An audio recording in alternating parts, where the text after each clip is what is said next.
एक कमीशन जो है चंद दिन पहले काबीना ने अपनी जो है मीटिंग में ये परसों तरसों जो हुई है उसमें बनाया, जो बेसिकली मुख्तसरन बात करूँगा, जो ऑडियो लीक्स है उनके मुतल्लिक एक कमीशन, इंक्वायरी कमीशन बनाया गया, जिनमें सुप्रीम कोर्ट के सीनियर तरीन जो जज हैं, चीफ जस्टिस साहब के बाद, और 2 हाई कोर्ट्स के जज, एक इस्लामाबाद के और बलूचिस्तान के, उनके मेंबर बनाए गए। मैं कोई खुदा न खास्ता कोई ऐसी बात नहीं करना चाहता जिससे मुझे कोई मकसूद हो कि मैं कोई अदलिया के मतलब कोई बात कर रहा हूँ, लेकिन उसका कायम करना, हमने इस इरादे के साथ उस कमीशन को कायम किया है ताकि दूध का दूध पानी का पानी हो जाए। ये कंट्रोवर्सी जो चल रही है उसका जो एक कंक्लूजन हो जाए कि ये लोग जो किरदार आपको ऑडियो लीक्स में नज़र आते हैं, इनका कहाँ तक, एक तो ये बात है कि उनका जो किरदार जो है एस्टैब्लिश हो कि ये वही लोग हैं, और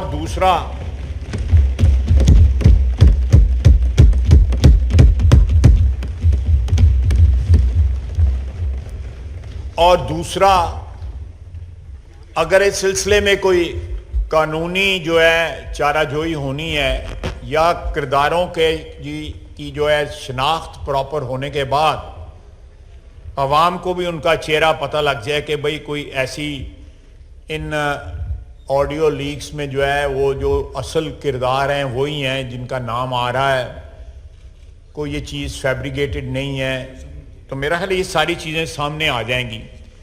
पीटीआई ने जो है उसको चैलेंज कर दिया है, उसकी कॉन्स्टिट्यूशन जो है उस कमीशन का।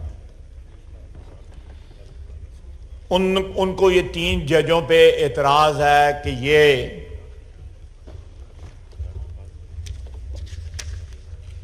ये जो है ये सुप्रीम कोर्ट के चीफ जस्टिस का ये काम है और किसी का काम नहीं है।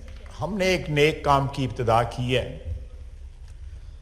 हमने उस कमीशन में 3 जज जो हैं, जज ही रखे हैं, कोई यहां पे पार्लियामेंट का कोई रुकन जो है उसका मेंबर नहीं है, या उसमें कोई ऐसा शख्स नहीं रखा जिसके मुतालिक ये कहा जा सके कि भाई ये अदलिया का को जो किरदार जो है या अदलिया का जो तकद्दस जो है, अदलिया का जो वकार जो है उससे मुनाफी है।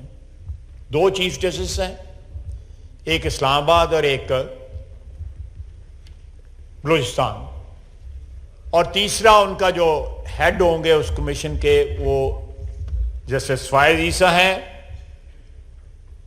उनका किरदार जो है खुसूसन उनकी जो जंग जो उन्होंने लड़ी है, जो उन पे किरदार पे उनके बरादरी ने, उनके जो ब्रदर जजेस हैं जिन्होंने उन पे हमला किया था, मैं समझता हूँ वो जंग जो है उनके किरदार की डेफिनेशन है जो उन्होंने लड़ी है।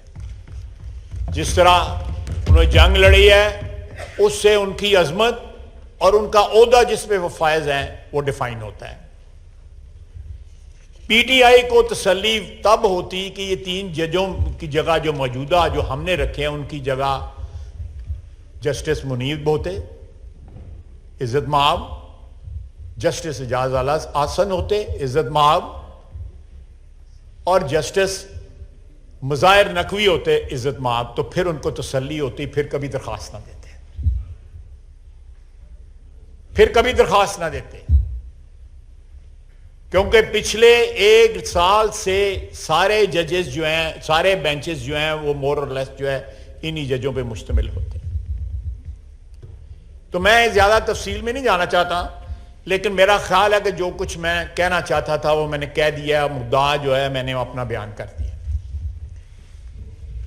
मैं आता हूं जिस रेजोल्यूशन की तरफ। सर, मेरे ज़हन में या किसी पाकिस्तानी के ज़हन में कोई एम्बिग्विटी नहीं है, कोई जो है इसके मुतल्लिक शक और शुबा नहीं है कि 9 मई को जो हमला था मुख्तलिफ फ़ौजी तनसीबात पे, उनकी रिहाइशगाहों पे, एयर बेसिस पे, GHQ पे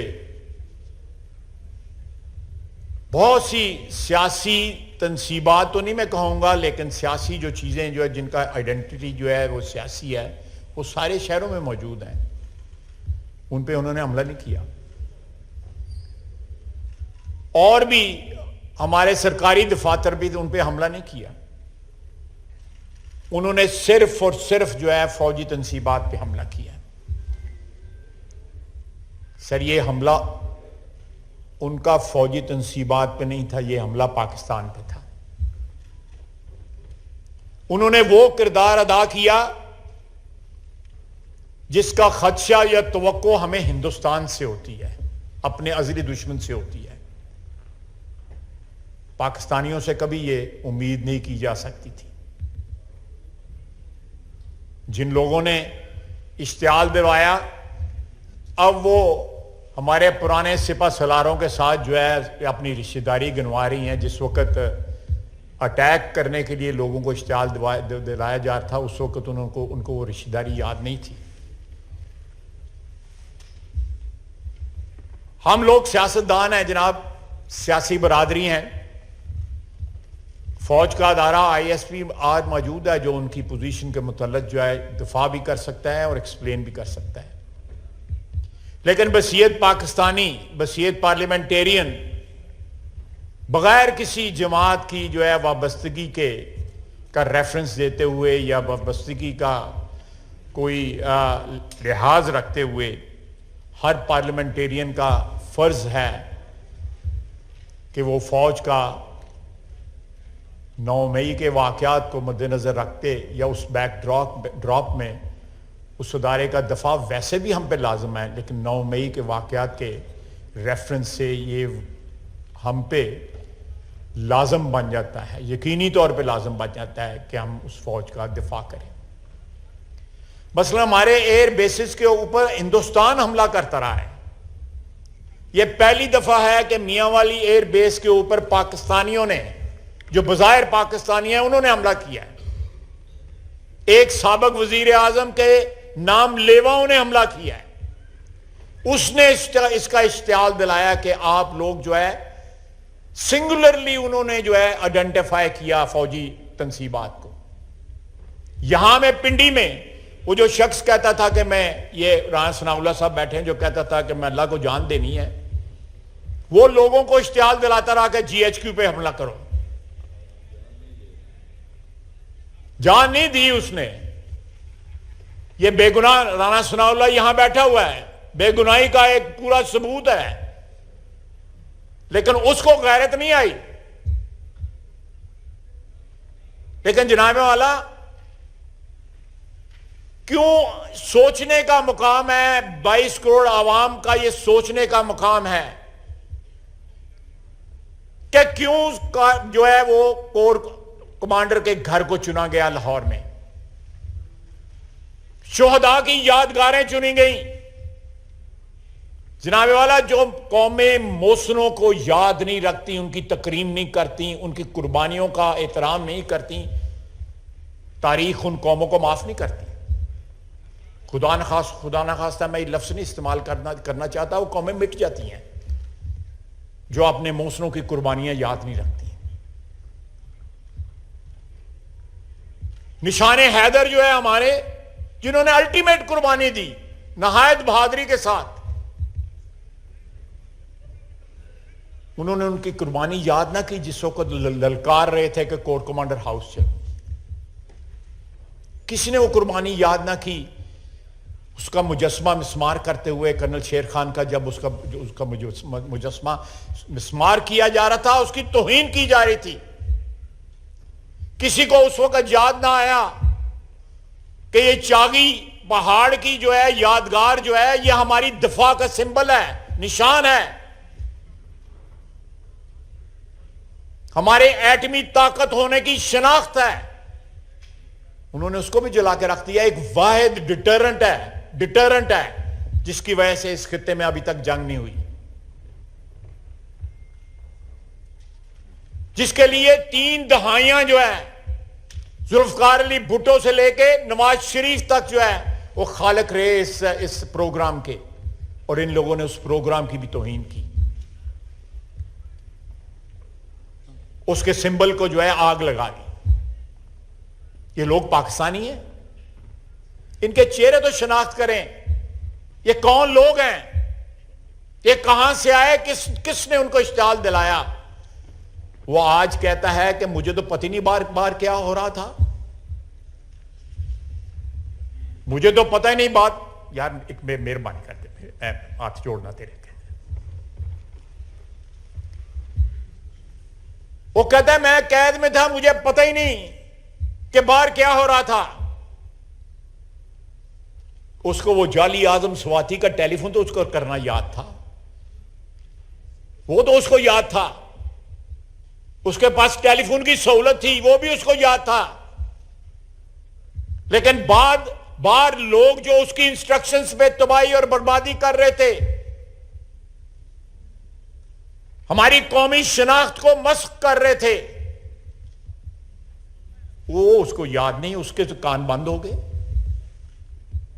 जो रात उसने आखिरी बसर की उसमें कैद के अंदर, जिसके अंदर लोरियां देने की इंस्ट्रक्शन जो है चीफ जस्टिस साहब ने दी थी कि गपशप लगाएं और उसके बाद सो जाएं, वो सारी रात टेलीफोन के ऊपर इंस्ट्रक्शंस देता रहा, अदालत में बैठ के टेलीफोन इस्तेमाल करता रहा, और आज कहता है कि मुझे पता ही नहीं बाहर क्या हो रहा था। 8-9 दिन उसने इंतजार किया मजम्मत करने के लिए, और अभी भी क्वालिफाइड मजम्मत की। और जनाब ये जहां जो साथ वाली बिल्डिंग में साहब रहते हैं, उन्होंने भी 7-8 दिन के बाद मजम्मत की और अपनी लाताल्लुकी का इजहार किया। मैं उनको याद दिलाना चाहता हूं, ये सामने वाली बिल्डिंग जो है टेलीविजन वाली, इसके ऊपर उन्होंने अटैक किया था और उसका क्रेडिट लिया था इमरान खान से।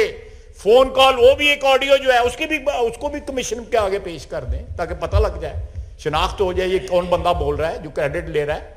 पार्लियामेंट का, ये पार्लियामेंट जिसमें हम इस वक्त खड़े हैं, इस बिल्डिंग का भी अपना एहतराम और तकद्दुस है, इसके ऊपर भी अटैक में वो शामिल थे। प्राइम मिनिस्टर हाउस के गेट में भी शामिल थे, ये साथ वाली बिल्डिंग में जो रहायश पजीर है शख्स।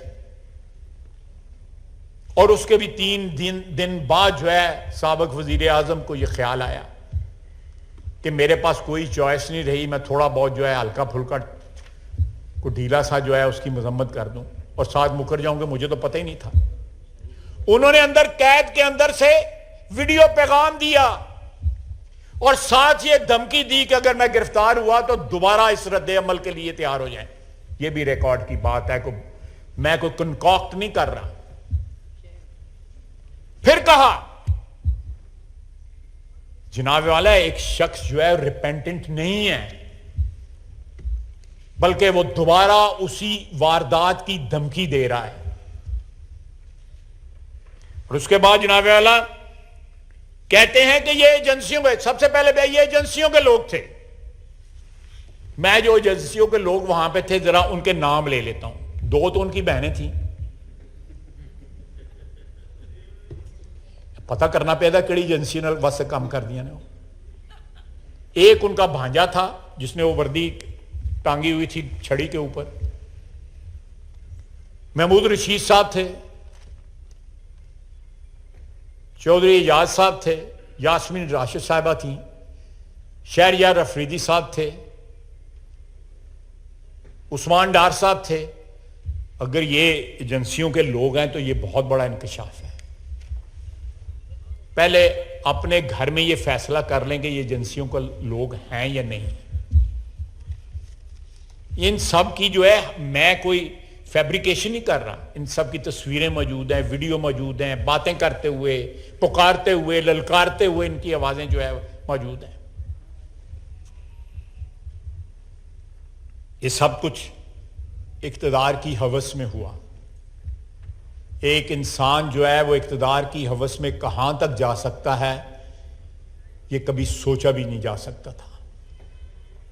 जनाब वाला इसी मुल्क के अंदर जुल्फकार अली भुट्टो जो है उसको फांसी दी गई। बहुत से लोग यहां पे जिनकी 70s की पैदाइश है या 60s की पैदाइश है, हो सकता है उनको इस चीज का इल्म ना हो मुझे और वजीर आजम साहब को पता होगा क्योंकि हमारी उम्र इतनी है। उन्होंने क्या किया? कोई रिएक्शन आया, कोई एंटी स्टेट रिएक्शन आया? पीपल्स पार्टी जो है एग्जिस्ट करती रही, सिस्टम के अंदर एग्जिस्ट करती रही, उसके फॉलोअर्स भी रहे, जुल्फकार अली भुट्टो के नाम लेवा रहे, उसकी कुर्बानी को याद रखने वाले रहे। उसके बाद बीबी की शहादत है। उस वाक़े के बाद जो है राइटली ये एक्सपेक्ट किया जा रहा था कि पाकिस्तान के तूलो अर्ज में जो है वो डिस्टर्बेंसेस होंगे, एक जज्बाती किस्म का रिएक्शन जरूर आएगा, लेकिन नहीं। पाकिस्तान की आइन की जो चारों उसके पैरामीटर्स हैं या जो उसके हदूद हैं, उसके अंदर रह के इलेक्शन लड़ा गया और पाकिस्तान खप्पे का ज़रदारी साहब ने नारा लगाया। क़यामत गुजर गई, लेकिन उसका रिएक्शन जो है रियासत के खिलाफ ना आया। इलेक्शन लड़ा उन्होंने, वज़ीर आज़म बने, आप वज़ीर आज़म बने, गिलानी साहब वज़ीर आज़म बने, 5 साल मुकम्मल किए, जमहूरी सफ़र जो है वो जारी रहा। मियां नवाज शरीफ की 3 दफा हुकूमत जो है बरतरफ की गई। बसीयत वज़ीर आज़म वो एक जाली JID के आगे पेश होता रहा, अदालतों में पेश तो होता रहा, जो अदालतें रिग्ड थी, इस पर्पस के लिए बनाई गई थी कि उसको सजा देनी है। उनके आगे 200 पेशियां उसने भुगती। उसने गिरफ्तारी से इनकार ना किया, उसने वारंट्स की तामील से इनकार ना किया, उसने हमारे अदालती निजाम के आगे, हमारे जो सो कॉल्ड उस वक्त इंसाफ का जो सिस्टम था, उसके आगे सर झुकाया कि ये स्टेट इंस्टीट्यूशन है, ये हमेशा हमेशा के लिए जो है दागदार हो जाएंगी, इनकी इज्जत जो है, एहतराम जो है तार तार हो जाएगा। मैं आपको पाकिस्तान की तारीख का हवाला दे रहा हूं इसलिए कि ताकि जो 9 मई के वाकयात हैं आप उनके साथ उसका मुआवजा कर सकें, पाकिस्तान के शहरी उसका मुआवजा कर सकें। इक़्तिदार मुस्लिम लीग के पास आता रहा, जाता रहा, पीपल्स पार्टी के पास आता रहा, जाता रहा, बेइंसाफियां होती रहीं, बर्दाश्त करते रहे, सियासी वर्कर थे हम, आज भी हैं और आज भी ये पार्टियां जिंदा हैं। हम गिरफ्तार हुए, असी तो नहीं गड्डी तो थले लाके दौड़ ला ली, अपने आप में खाम खा सा चढ़ा लिया।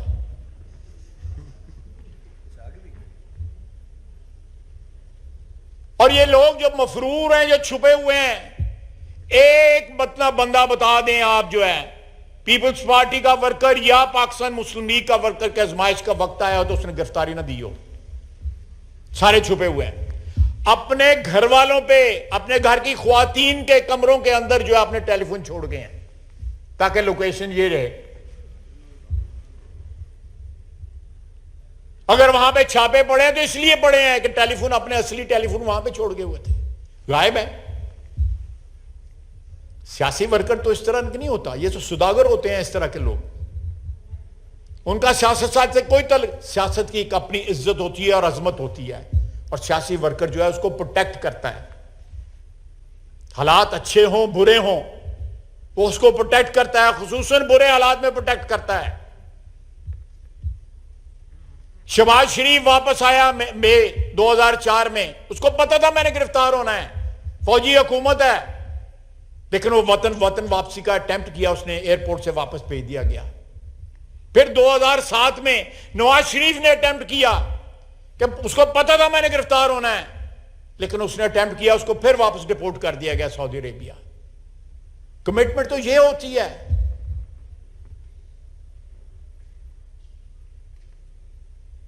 जनाबे वाला, एक कमिटमेंट ये नहीं होते कि दौड़ लगा जाओ और सारा घेरा डलवा लो, इस जमान पाक में कोई शख्स नहीं पर नहीं मार सकता, और बलवे करवाने। वहां पे एक DIG है, अल्लाह उसको सेहत दे, उसकी आंख जाया हो रही है, सियालकोट का है, चुविंडे का, उसकी आंख जाया हो रही है। इन्होंने क्या क्या सलूक नहीं किया हमारी लॉ एनफोर्समेंट जो हमारी एजेंसीज है उनके साथ।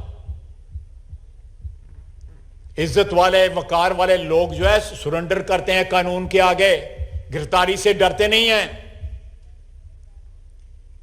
लेकिन उसके लिए इज्जत और वकार जो है ये दो इंग्रेडिएंट होने बहुत जरूरी हैं, जो नहीं है इनमें। जनाब स्पीकर,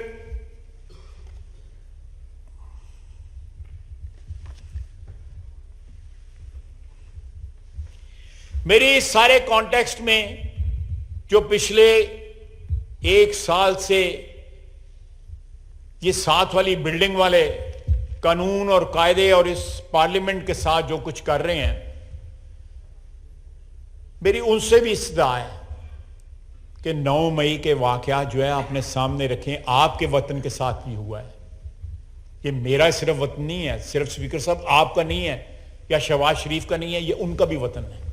ये जो 15-16 हज़रात यहां पे बैठे हुए हैं, वो अपनी जाती ग्रोही लड़ाइयों में या अपनी जाती मफादात में ये बात भूल ना जाएं कि ये उनके वतन पे भी अटैक था। ये इंस्टॉलेशन जो है उनकी भी हैं, जितनी मेरी हैं उनकी भी हैं। ये फौजी तनसीबात का हिफाजत जो है कम अज कम उनका भी ये फर्ज बनता है।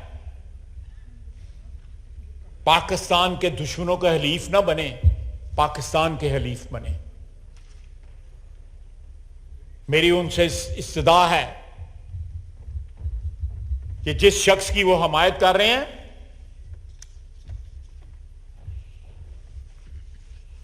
ये जिस शख्स की वो हमायत कर रहे हैं, वो किसी का वफादार नहीं है, सिर्फ अपनी जात का वफादार है।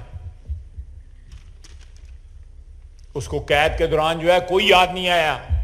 आप पूछ लीजिएगा 2 दिन जो 3 दिन जो कैद रहा है, को अंदर क्या याद करता रहा है।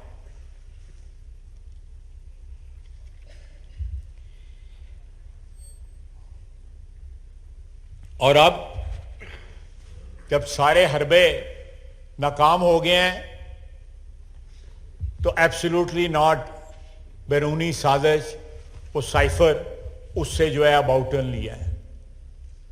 जनाब तरले मिन्नतें करनी है तो किसी शख्स की करें, किसी रुतबे वाले की करें, जिसकी कोई औकात हो उसकी करें। मैं कोई औकात के खुदा न खास्ता कोई गलत बात नहीं कहना चाहता, लेकिन जो कांग्रेस है, यूएस कांग्रेस है, उसके को 500-600 मेंबर हैं, उसके एक रुकन को टेलीफोन करके उसके तबे कर रहे हैं कि मेरी मदद करो, मिन्नतें कर रहा है कि मुनू बचाओ, और कल तक कह रहा था कि उन्होंने साजिश की है, बैरूनी साजिश हुई है मेरे खिलाफ। और डोनाल्ड लू भी तो अमेरिकन था, वो कौन सा लाहौर लोहार के रहने वाला था, वो भी तो अमेरिकन था। मेरा ख्याल है वो पावर के लिहाज से या उसके रुतबे के लिहाज से हो सकता है ज्यादा इंपॉर्टेंट हो। और पैगाम रसानी हो रही है, अमेरिका के साथ पैगाम रसानी हो रही है। वहां पे लोग जो हैं, आपको पता है कि अमेरिका के सिस्टम के अंदर जो है लॉबिस्ट जो है 10, 15, 20 हज़ार डॉलर खर्च करके जो है कंट्रीब्यूशन देके, उनके कानून में ये चीज शामिल है। वहां पे ये चीज मायूब नहीं समझी जाती। हमारे यहां पे सियासतदान जो है इतनी रकम पकड़ ले तो उसके पीछे जो है पता नहीं क्या क्या होना शुरू हो जाए। उनसे ये बातें करवा रहे हैं कि यहां पे जो है कोई स्पेशल कोर्ट्स बन रही हैं, यहां पे कोई स्पेशल कानून बन रहे हैं, नई लेजिस्लेशन हो रही है। जनाब वाला, आपकी वसातत से मैं ये बात करना चाहता हूं कि कोई नई लेजिस्लेशन नहीं हो रही, कोई नई लेजिस्लेशन नहीं हो रही।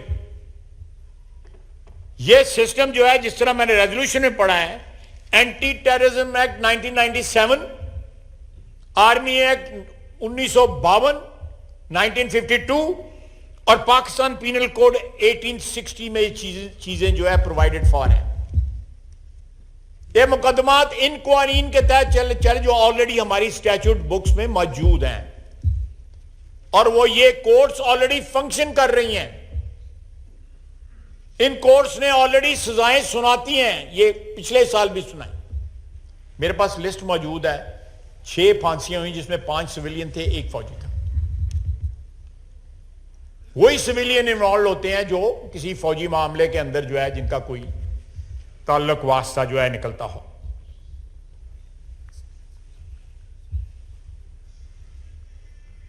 अब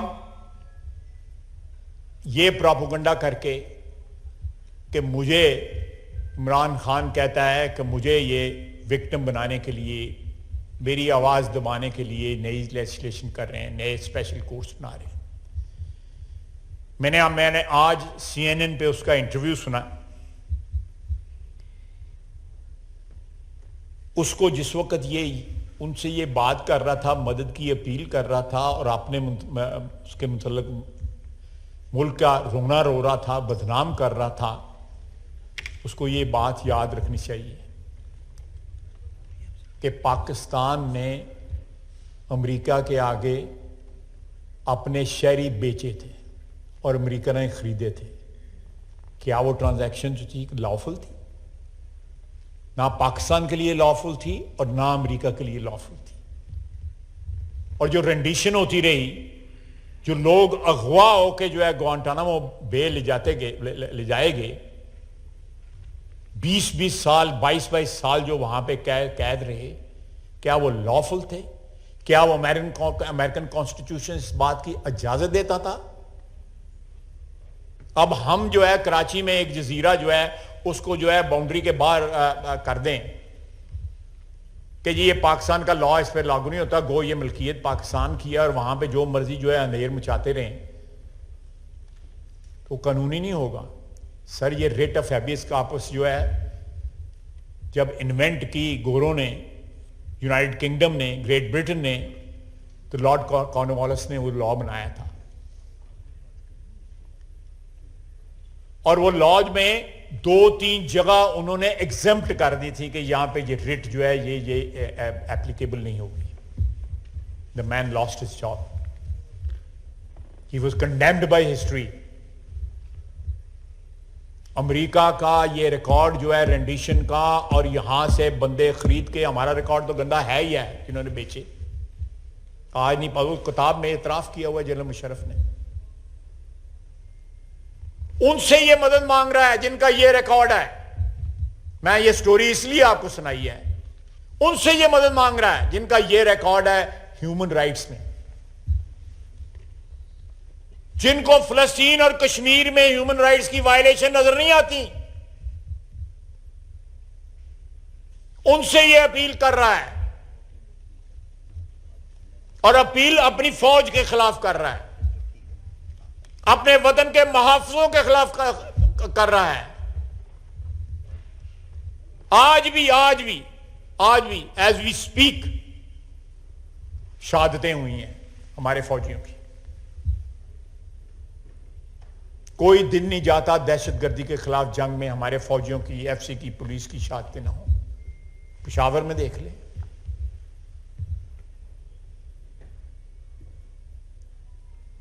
कोई भी मुहिब्बे वतन शख्स जिसके साथ पाकिस्तान की वफादारी है, पाकिस्तान के साथ जिसका एक रिश्ता है,